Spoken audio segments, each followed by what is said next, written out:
So yes, we'll lead off on the animal programs. As Lynn pointed out, these were actually made by Summit Art Glass, Russ Vogelsong, north of here in Ohio.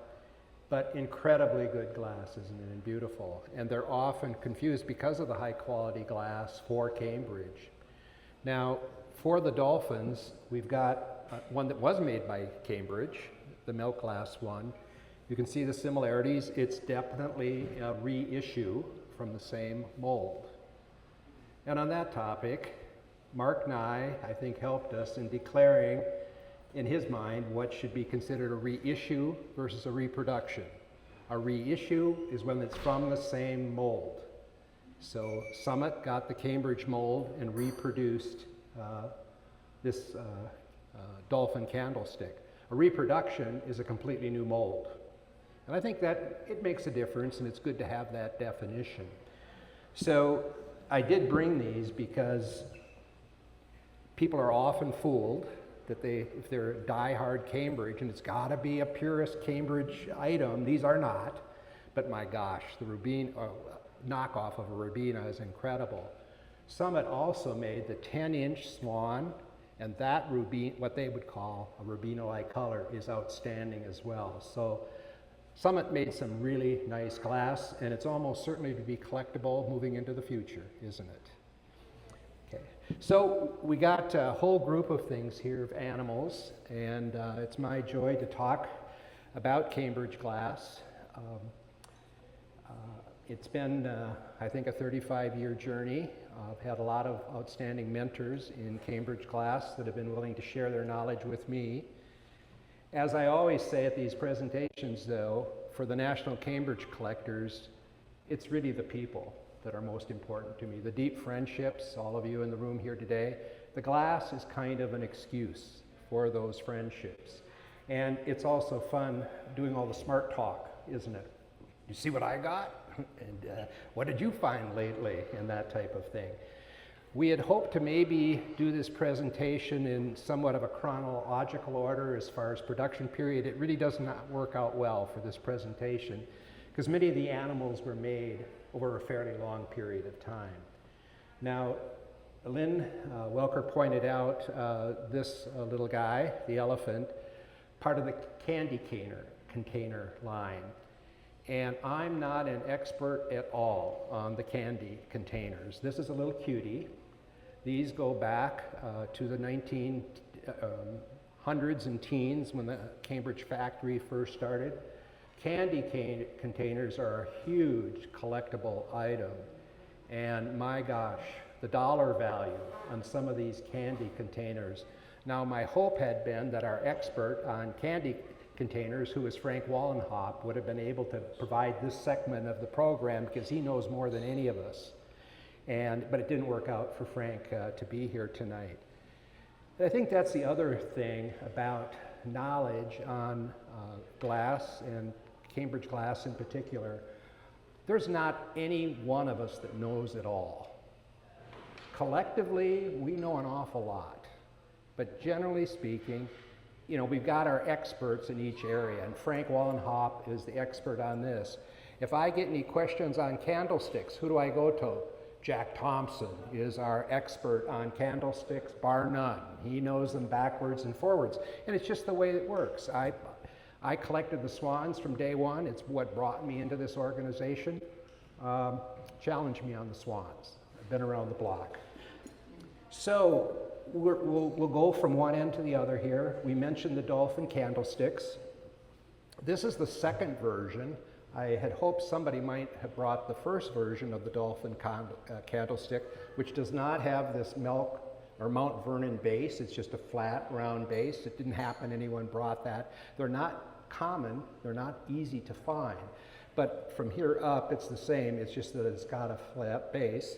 This is the second version with the Mount Vernon type base around here. Quite attractive. This particular one is in the early mulberry, not the early mulberry, but mulberry. I have a pair of these, but the first one I bought 18 years ago, or it took me 18 years to find a mate. And we've all been through that, right, with collecting. And sometimes it can take a long time, so it's not a common one in Mulberry, and it means a lot to me to have it in the collection. This is an interesting piece. It's ivory, as many of you would know right off the top of your head, but look at the translucence and the slagginess. So this was, I think, on eBay, and I said, oh, that's so neat. I love slaggy Crown Tuscan. It'd be great to have, but I didn't think I'd ever find a mate for it. Well, one popped up at the Cambridge Glass Show. Thank you, David Ray. So it's got a perfect slaggy mate at this point in time, so you never know. Cambridge also did a lot of special treatments, and this is a caramel flash type treatment that they put on the dolphin candlestick.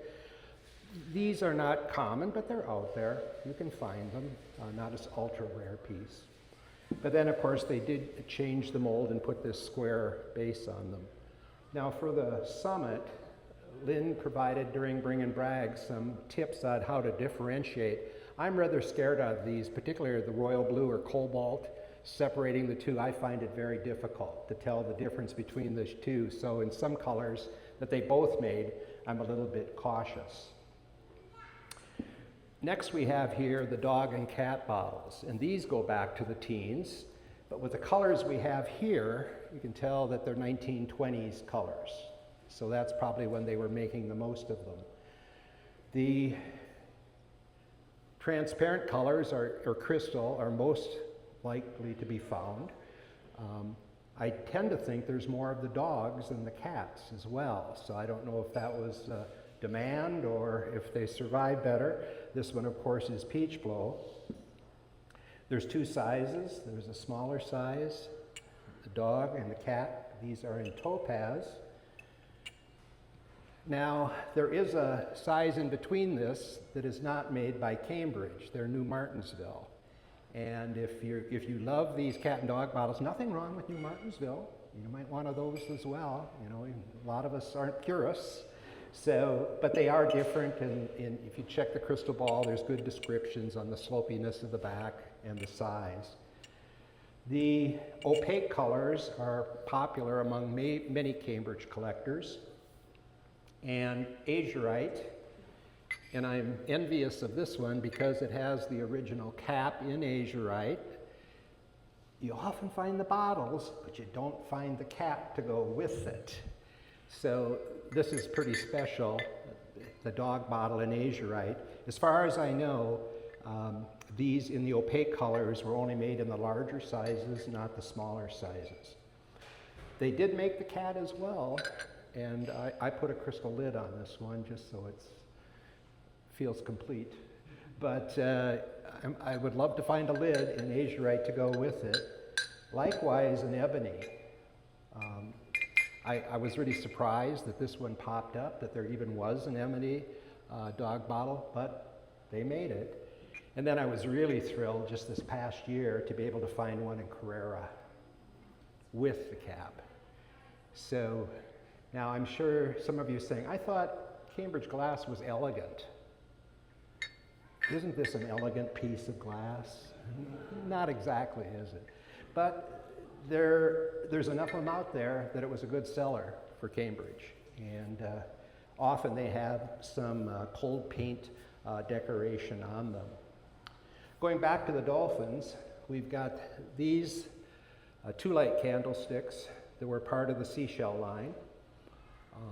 However, in colors other than Crown Tuscan, they're not very easy to find. They're quite common in Crown Tuscan. Now, the seashell line, what color were seashells? Pink. So it just makes sense that there's way more seashell in Crown Tuscan than the other colors, but rather spectacular in royal blue or amethyst, or they also, of course, were forest green and amber, the other colors of the time. The frog vases. So this is one that we don't have unanimous agreement on at all. And I did check the crystal balls. As Doug mentioned, there's still a wonderful reference. Not everything that's been published in the crystal ball is 100% accurate. There are a few snafus in there because we keep learning as time goes on. So this frog and this frog This has a handle, this one does not, although these have surfaced with a handle. Now if you look at them, they're similar, but to me, it's a stretch to think that a mold was simply reworked to make this into this. Is it possible? Yes, but I have my doubts. There are some that doubt that these were actually made by Cambridge. There's quite a few molds that Cambridge used that on the underside, items of glass that have France on the bottom, and we'll talk about the 10-inch swan. That 10-inch swan mold almost certainly originated in France.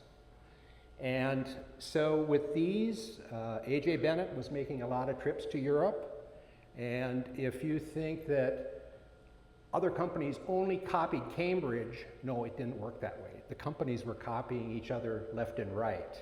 If something would sell, they would find a way to make it. So the thing that confuses it a bit on these frocks as far as the ones with the detail with the warts, there's one in the museum in Rubina, and it's a good colored Rubina. Now, other companies made Rubina. Cambridge was not the only company that was making Rubina.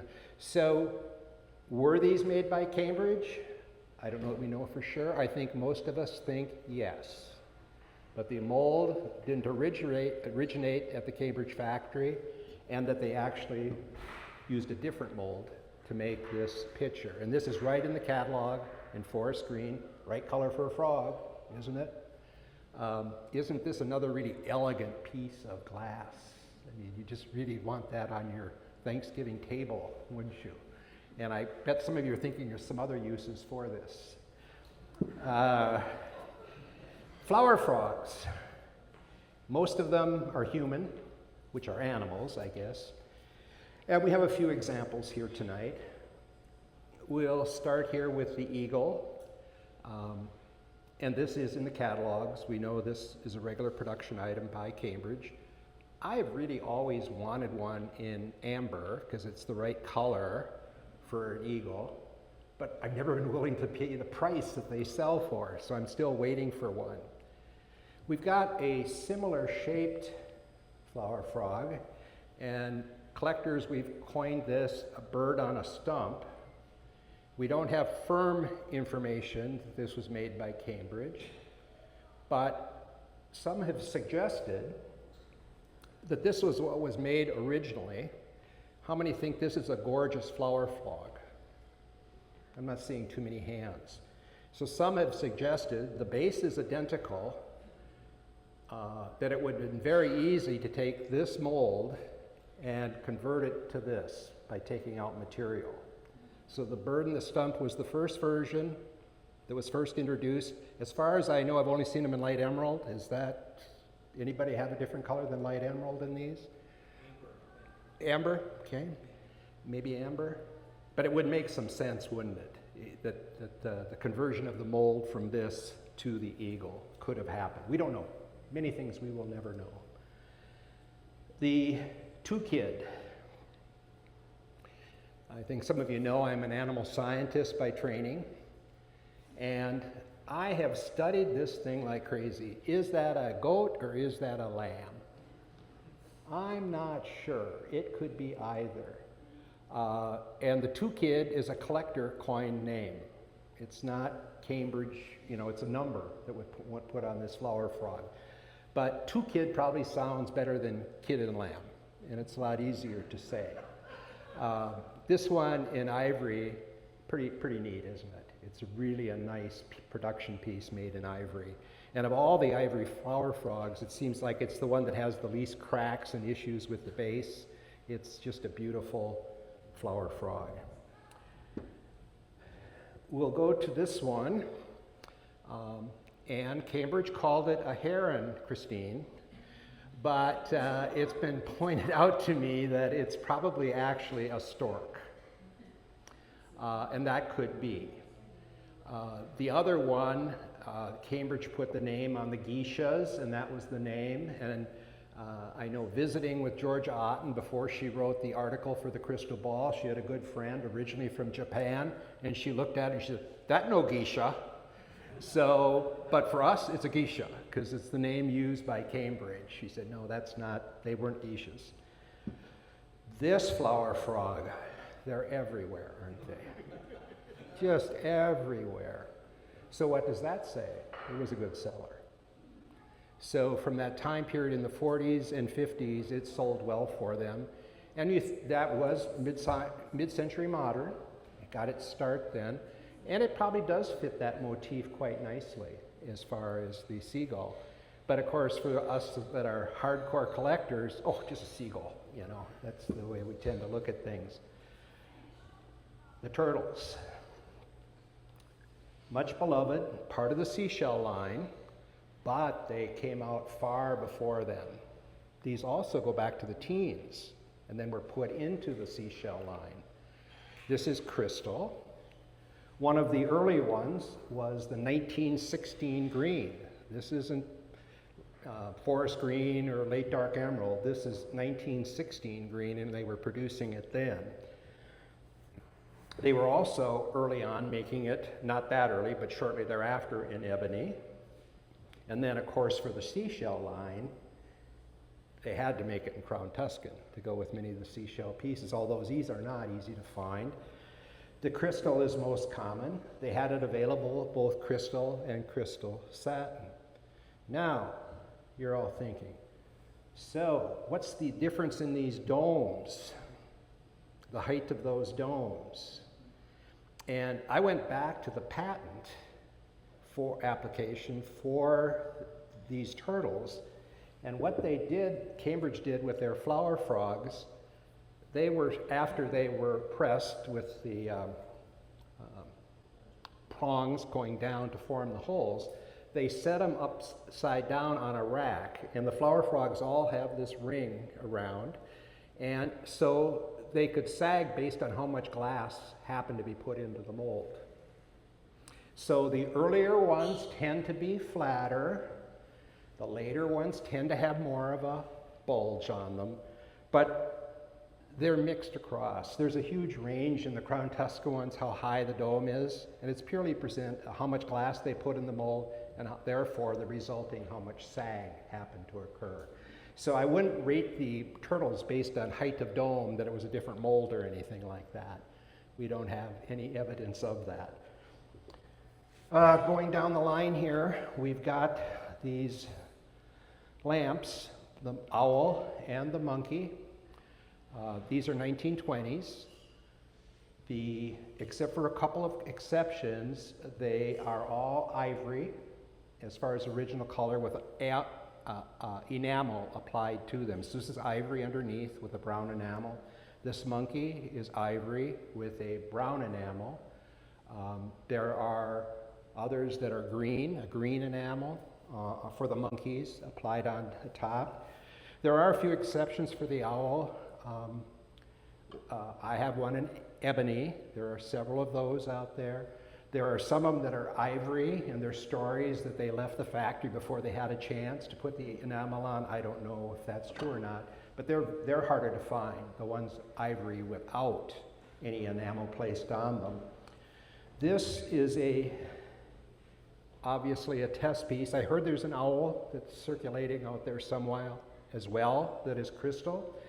So this almost certainly was a test piece when they were first thinking about introducing the owls. It turns out the base, this is a swan punch bowl base. So what Cambridge did when they created the swan punch bowl about 1937, they just pulled out the mold for the monkey lamp base and then used that for the swan punch bowl base. So this is a marriage by myself, putting that crystal monkey on a swan punch bowl base. The swans, of course, are dear to my heart. It's what got me brought into the Cambridge family. I was gifted by a very good friend, 8.5-inch late dark emerald swan. I noticed it at an antique show in southern Minnesota. A friend said, you know, that I liked it, so I got it for my birthday. Big chip on the fin and all. But of course, I've kept that. And that's what started my interest in Cambridge glass. I just had to know who made it and why. And it was incredible when I approached the Cambridge Club, the response I got. And many of you, not many of you, at least some of you were familiar with the name Phyllis Smith. And boy, she latched on to me. And the communications, the regular communications, I hope you come to convention, and it took me a few years to make that trip, but I was hooked. And again, it was the people factor that got me. I liked that swan, and it, you know, in those days it was pre-eBay or anything else. You had to go to the antique shows to find things. And it wasn't easy even then finding these common, what we consider now a common swan. I was tickled every time I could find something to add to my collection. So the collection progressed, however. I mentioned that the 10-inch swan, these do surface with the detail. It's a type 1 with the feather detail, full feather detail, with France stamped on the bottom. So conjecture could be, a lot of things we can't say for sure, that this came from France, this mold, and started Cambridge in their swan productions. And it was like, make more in different sizes with this type of detail on it in a similar shape. There was a 6.5 range Right on the bottom. And there's at least one of the Everglades vases of the same type of thing. So this was happening. You know, there was European companies that were willing to, had made something, they're willing to sacrifice their mold for the right price. Now, these swans come in various sizes. In the past, I've given presentations on the swans, and I tried to keep it just to crystal so I could differentiate between the different sizes and types, because once you get all the colors out here, that kind of distracts you completely with all the broad ranges of colors and decorations that they have on them. When they were introduced in 1928, 1929, that period, and I gotta make this comment, it amazes me what the Cambridge Factory and Company would have been going through. You know what happened in 1928-29? The big crash. 29 to 39 was the Great Depression. And much of the glass that we prize the most was during the 30s. And yet they were able to produce this stuff and find a way to sell it. So the challenge that company went through during that period of time. So the swan started out with this feather detail, and I think a lot of us really prefer the feather detail. There's stories that they were difficult to take out of the mold, which would make sense that it could be, that it was difficult to keep the mold clean and it took more maintenance of the molds because of the feather detail, maybe true. When they introduced the Type 1 swans, they did them in all the sizes. We don't have an example of the original 3-inch one. That was from until about 1934, I believe. It didn't have this oval shape, it was a little rounder. I thought we would end up having one here. I should have brought one. And then they did change the shape of this, I think about 1934, and it is this oval shape. Now this one is ebony with a good heavy gold overlay placed on it. This is one, the 3-inch, with Rockwell silver, and it's got both the C in the triangle and the Rockwell shield on the bottom. This was the early days of eBay before they had pictures, and I was able to get the 10-inch swan with the silver overlay and 8 of the babies with no picture. Came out of the Hershey estate. So that was my first case of feeling, oh my gosh, what did I just do when I made that purchase? And then it was like, there was no pictures, so is it what I think it is? And I was, of course, relieved when it finally arrived. They also had the 4-inch swan, and with the feather detail, this has the enamel, satin finish with the enamel coral beak and the black feet, and a Canderwell insert. Here's another one in light emerald, same thing with the candle insert. So they sold them without the insert, of course, as well. And this is the type of things that get separated. So sometimes these have popped up on eBay as a candle holder. And it's like, I know what that is, you know, I can make a mate with that. They did, I'll jump in now. They did, in the 1950s, they put the molded candle well right inside the swan. And they're available in both milk glass and in crystal. The other ones with feather detail, here's a larger version of the satin finish with the coral beak, the black enamel feet. I think these are just incredible. They're not white, but they're approaching the color of a swan. I haven't seen too many blue swans. I don't know if you had in the wild, but I think they're just gorgeous, the fact they put this enamel on. The other one, and I believe this may be a one of a kind, is the same satin finish on a 8-inch swan with the satin finish and the coral beak as well. Here's another one with the feather detail.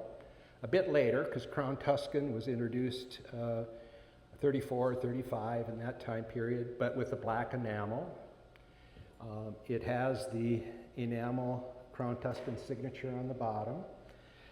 I actually have a pair of these now. The first one popped up on eBay, and it was an antique mall in Idaho. And it went through the roof, so that was my second experience, was what did I just do? But I was corresponding with the seller, and she said, that thing sat in our mall forever, and the owner dropped the price because nobody wanted it. And then it went on eBay, and of course, a couple of us bid against each other on it. Now, there are the 3-inch swans to match it. And I know Lynn Welker has suggested that it was like a mama and 8 babies might have been sold as a set, and that would make some sense. I'm aware of these with the black enamel in the 8-inch size, and then the 3-inch size black enamel, and also green enamel. But I've never seen any with red enamel. Has anyone else seen with red enamel? It would seem like it could be out there somewhere, so keep hunting. You never know what's going to pop up. So there was a major shift in the shape of the swans that happened in 1937. They introduced this swan that has exactly the same shape as this swan, except the feather detail has been removed. It's still got see the triangle on the bottom? Again, the dimensions are identical in every way. And there's a 1937 circular letter that says that this swan is available in moonlight and in crystal. And that's the only two colors that I have seen them in as far as what we call a type 2. Feather detail, they're type 1. This would be type 2. But also in that same circular letter, we have made a cover for it. And that's the cover. Now, you have to be very careful in placing the cover on. It's a rose finial. It's a cool piece. Not many of these have surfaced. Okay? But as it turns out, not advertised, but it appeared in a mold order that to make a cover for both the 6-inch and the 8-inch swan, I've never seen a cover for a 6-inch swan, but the mold order went in. But here is the cover for the type 1 swan with the detail in the feathers. Only 3 of these I believe have serviced, and I believe they're all 3 light emerald. Now you're saying, well, why do you have it on a peach blow swan? Because I bought this lid, but you need a swan that doesn't have the neck pressed up to the body like this one. And so many of the type 1 swans, when they came out of the mold, they're kind of squished in on the side. So you got to find a bottom where this lid will actually fit. Now, this is really difficult to manage. So did they make more of them and they just didn't survive? More than likely. I mean, it's just awkward. They needed to put that handle on there so you could grab it to pull it up. So in 1937, the request went out, the mold owners, take the feather detail, 1937, off all of the swans. Take the feather detail off. Again, we don't know why, but they did. And by 1939, it had been removed from all of the swans, and we moved into what we would call the Type 3. So they removed the feather detail. They did change the shape of the beak and the neck a bit, and they used a spreader to spread out these wings on top. It was just a tool, but it was actually the same mold that they had used for the Type 1 and the Type 2. Now this is a very late swan. We know milk glass was made before the initial closing. We now know that this one small area that the colors books 1 and 2 isn't quite accurate. Amazing how accurate those books are. But they were making milk glass for more than 6 months, and I think we now have the inventory and the sales records to indicate that they were making milk glass for at least a year and a half, or maybe a couple years even. This one has a Charlton decoration on it, and again, it's one of the real late Charlton decorations, so this does date from that period from the early 1950s. In that same vein, this is a Crown Tuscan. Again, I could go into great detail how they changed the shape of these heads over time, but this shape of the head is a little later in the 1940s, and this shape to this swan, in every regard, is identical to this swan. So this is the one and only that I'm aware of, Type 3 Moonlight Swan. Again, it's identical to this Crown Tuscan one in every regard. Just there's no production record of it, but why wouldn't they maybe tried it? And you never know. They probably didn't make one of them. So if you're out there looking, you could find more. I'm jumping around here a bit, but another complementary piece they made for the swans, I'll do it this way. They did a pot liner for the 10-inch swan. Now these are really hard to find. So you can imagine as a swan collector, I've been searching for these forever. And during my collecting years, I've only found 2 in peach blow and 1 in ebony. They're really hard to find. And it would make sense that if you did find them, there would be a lot of staining in them. Because can you imagine putting dirt in there and letting that water sink through the hole in the bottom and put water stain on? What did they use this stuff? What were they thinking using this stuff, you know? Especially this great centerpiece stuff. The Swan Punch Bowl, it's incredible in milk glass, isn't it? And again, it wasn't a long production period for this. When they first introduced the Swan Punch Bowl, it did have some feather detail. So there were 3 mold holders that went in over time for the Swan Punch Bowl. The first 2 said Swan Punch Bowl or aquarium. They never went into production. Finally, the third go around, the mold holder said only Punch Bowl. There was no mention of an aquarium, and it actually went into production in about 1937. They did remove, there's bumps on the neck here, there's the center quill and all the feathers. They're not very common, but they are out there if you look closely, even on an eBay listing. But then they removed the feather detail in 1939, probably like they did all the other swans. This swan was in the final price list of the Cambridge Glass Company. So they introduced it roughly 1937 and made it till 1958. Now, the workers' articles in the Crystal Ball and again, you got to be careful with all the stories, but because you know how our memories work, you know they can change a little bit and get enhanced over discussion over time.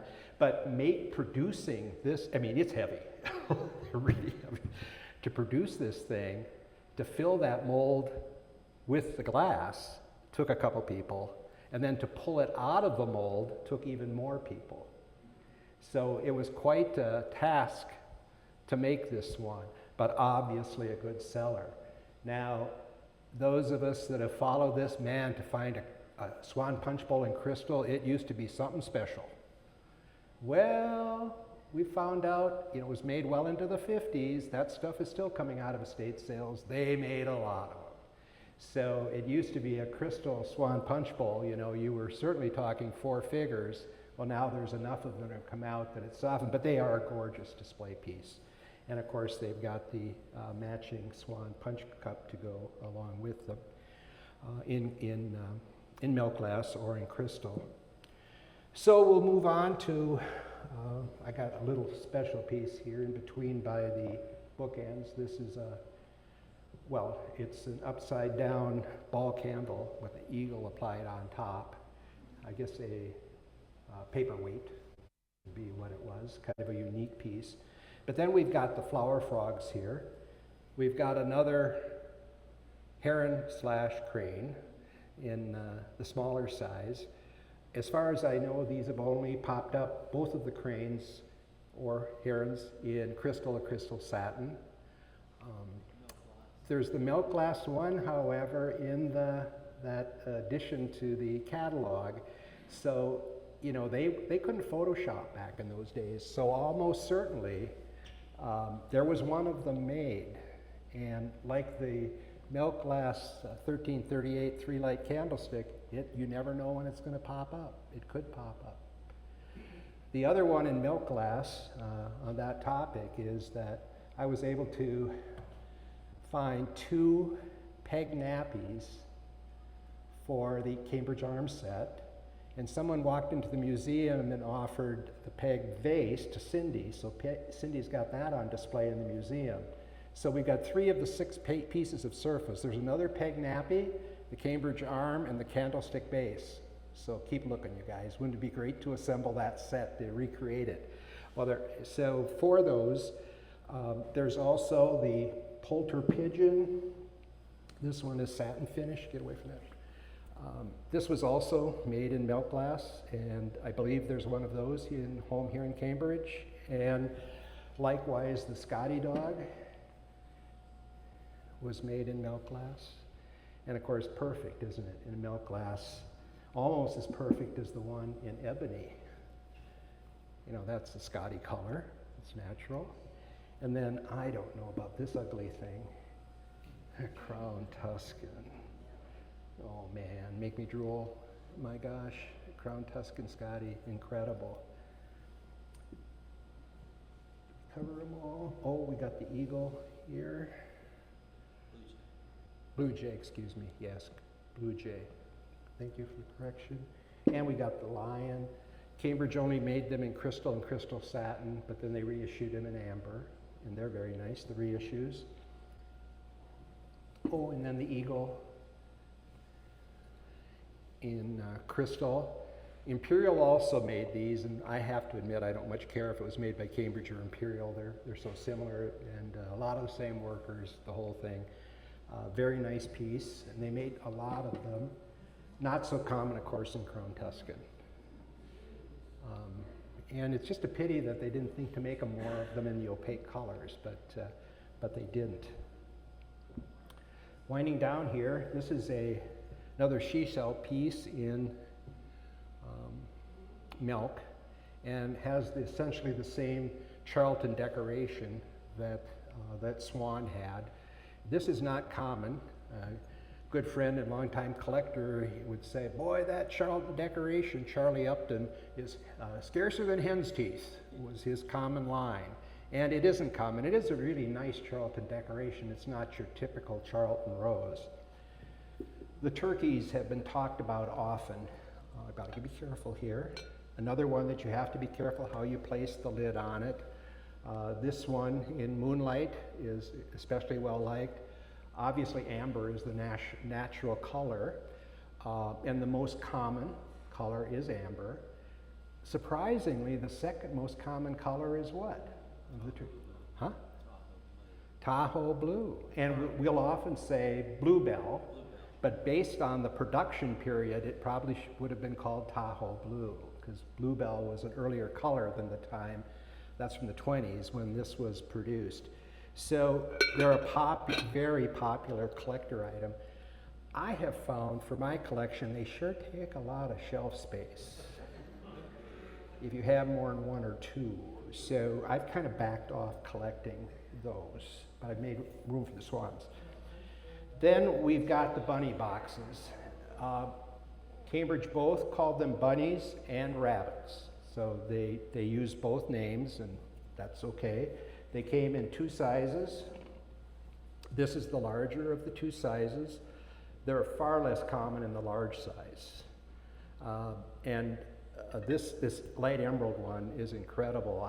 There's very few of these that have surfaced over time. They're most awfully crystal or peach blow, if you find them. And again, you got to be very careful because there's this lip here on the bottom. So when you place that cover, you've got to be very careful.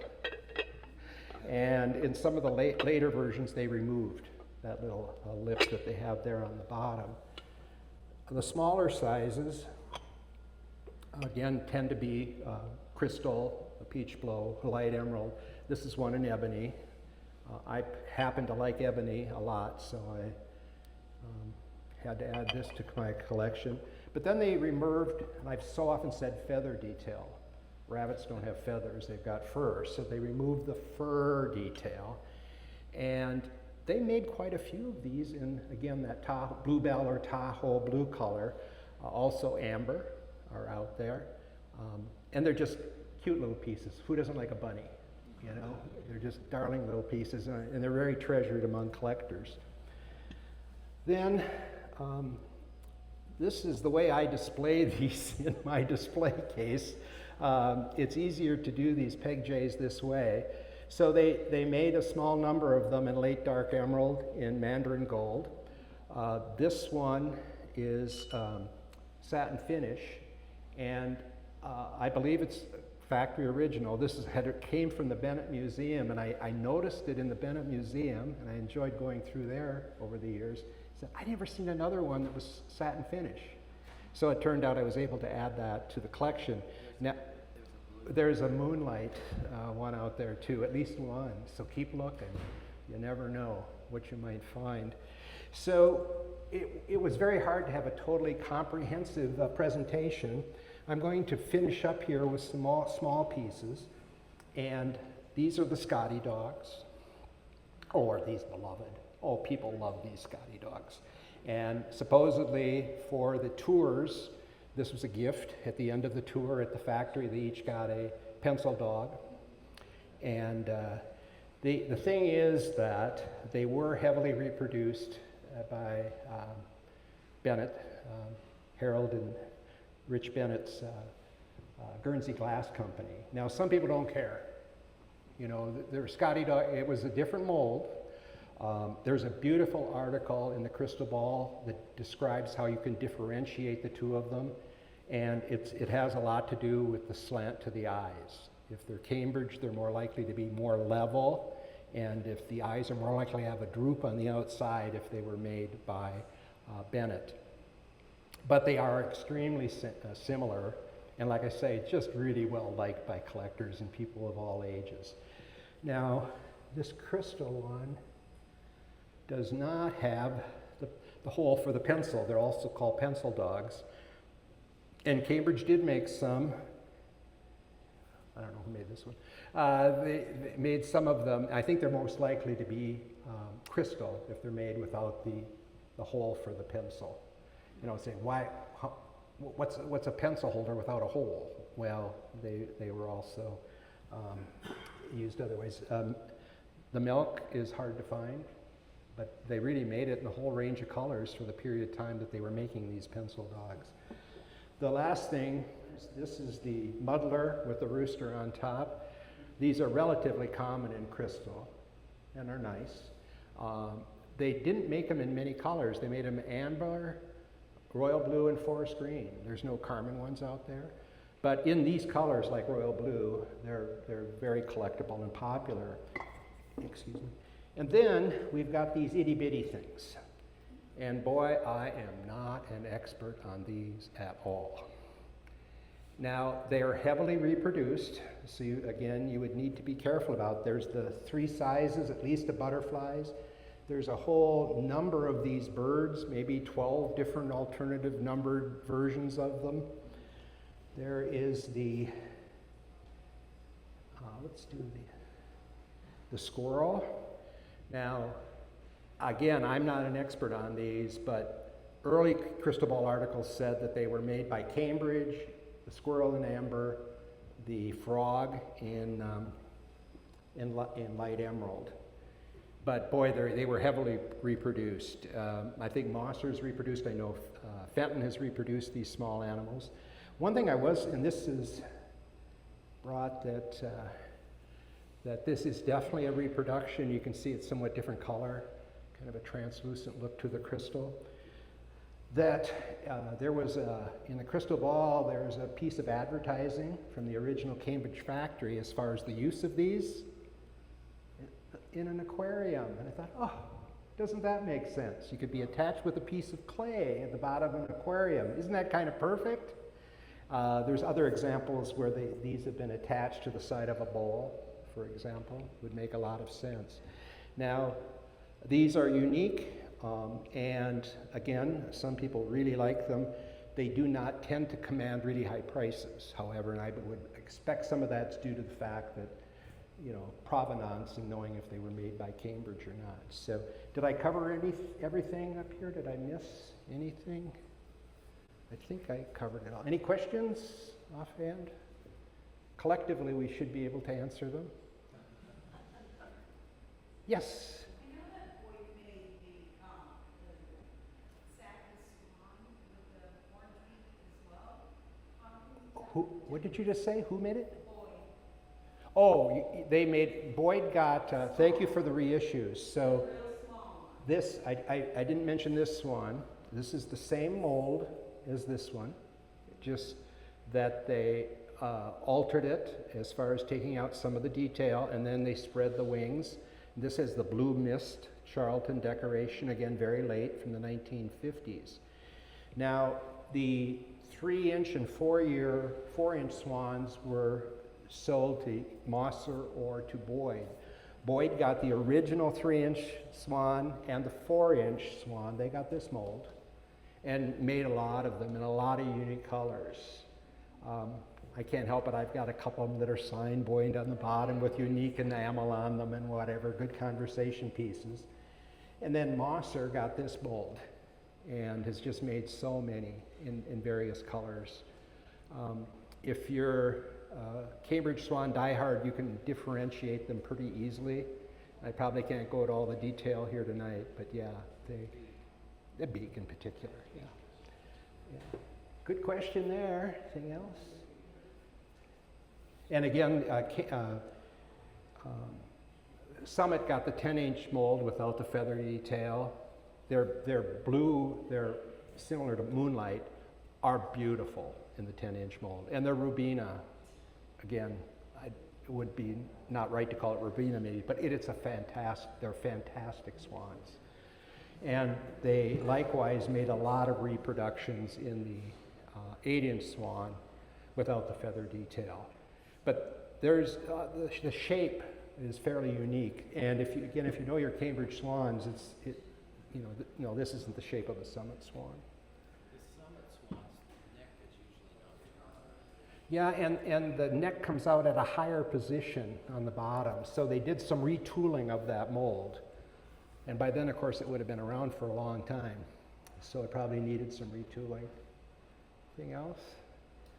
I didn't get anybody to fall asleep here. I feel really good right now. On the dog and cat models, were they sold both decorated and undecorated?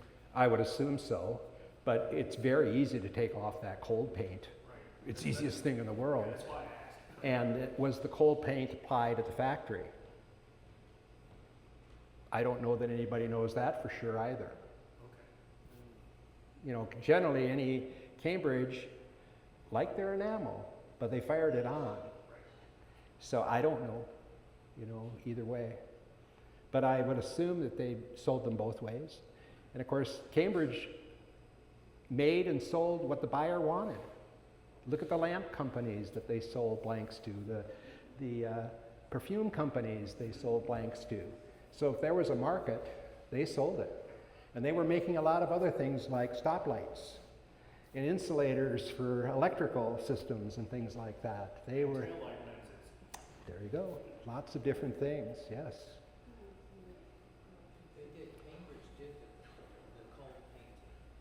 And if you look in the early photographs of Cambridge showrooms, you will see mannequin heads with coal painting. Yes, I actually heard a story, question was about the cold painting. So apparently there are some photographs from the factory that indicated they did some cold painting. But, and then there's a parade of photograph, and it's been in the Crystal Ball, where there's mannequin heads that have been cold painted as well. For a special occasion, yeah. Anything else? Like I say, you've been good. You haven't fallen asleep on me. Thank you very much.